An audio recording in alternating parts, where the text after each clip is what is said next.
අයිබෝන් අද සිනටොක් සරා මම කතා කරන්නේ හදවතට හරිම බරක් දෙන ඒ වගේම අපේ සමාජයේ හැංගිලා තියෙන අඳුරු පැත්තක් ගැන කතා කරන අතිශය ආందోලනාත්මක නිර්මාණයක් ගැන. ඒ තමයි 1992 දී කැනඩාවෙන් ආපු The Boys of St. Vincent කියන චිත්‍රපටය ගැන.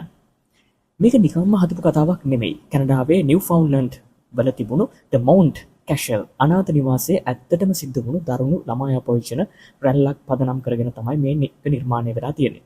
මේ චිත්‍රපටය නිකුත් වෙනකොට ඒ සම්බන්ධ නඩු විභාග පවා උසාවියේ ඇවිලෙමින් තිබුණා. ඒ නිසා මේක ඒ කාලේ තහනම් කරන්න පවා උත්සාහ කරලා තිබෙනවා. අපි අද බලමු මේ නිර්මාණය ඇතුලේ තියෙන ඒ කම්පන සහගත ඇත්ත මොකක්ද කියලා. කතාව පටන් ගන්න 1970 දශකයේදී. ශාන්ත වින්සෙන්ට් කියන කතෝලික පල්ලිය යටතේ පාලනය වෙන පිරුම් ළමුන් සඳහා වන අනාථ නිවාසයක්.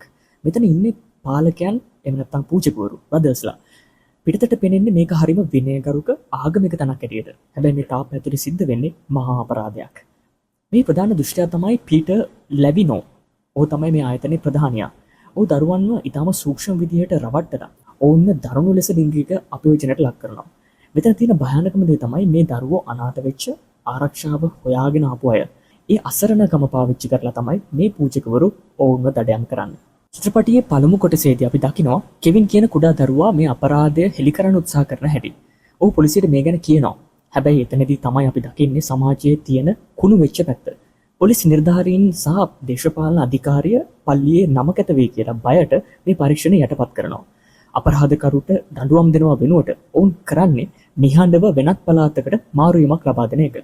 මේක දකිනකොට අපිට ඇති වෙන්නේ ලොකු පිළිකුලක්.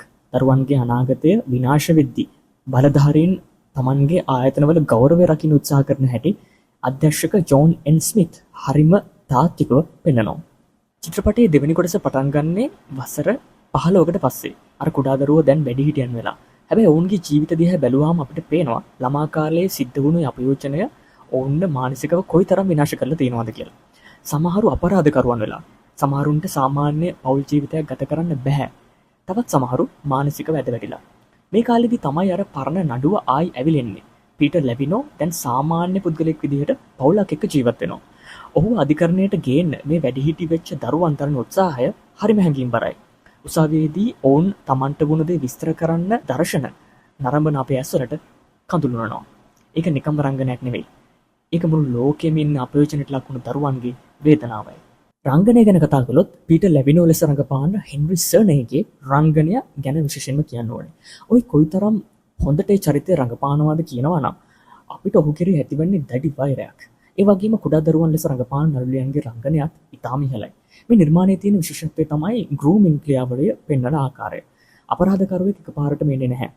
ඔහු මුලින්ම දරුවාගේ විශ්වාසය දිනා ගන්නවා. ඔහුට තෑගි දෙනවා. ඔහුට විශේෂ සැලකිල්ලක් දක්වනවා. පස්සේ තමයි ඒ විශ්වාසය කඩ කරලා අපරාධය කරන්නේ. මේක අද කාලේ දෙමාපියන් අනිවාර්යෙන්ම අවබෝධ කරගත යුතු දෙයක්. ඉතින් The Boys of St. Vincent කියන්නේ නිකම්ම මූවි එකක් නෙවෙයි. ඒක ලෝකයටම දීපු අනතුරු ඇඟීමක්.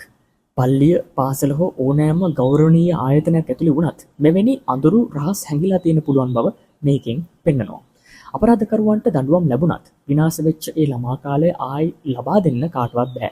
ඒ නිසා අපි වැඩිහිටියන් විදිහට දරුවන් ගැන මීට වඩා අවධානයෙන් ඉන්න ඕනේ. මේ චිත්‍රපටිය බලලා ඉවර වුණාම ඔයාට ලොකු මානසික බරක් දැනෙයි. හැබැයි ඒ බර අපිට අත්‍යවශ්‍යයි. මේ වගේ අපරාධ ආයෙත් නොවෙන්න වග බලා ගන්න. ඔබ මේ චිත්‍රපටිය බලලා තියෙනවද? නැත්නම් මේ ගැන ඔබේ අදහස මොකද්ද? පහලින් කමෙන්ට් කරන්න. මේ වගේ ගැඹුරු සිනමා විචාර තවත් බලන්න සිනටොක්ස් සබ්ස්ක්‍රයිබ් කරන්න.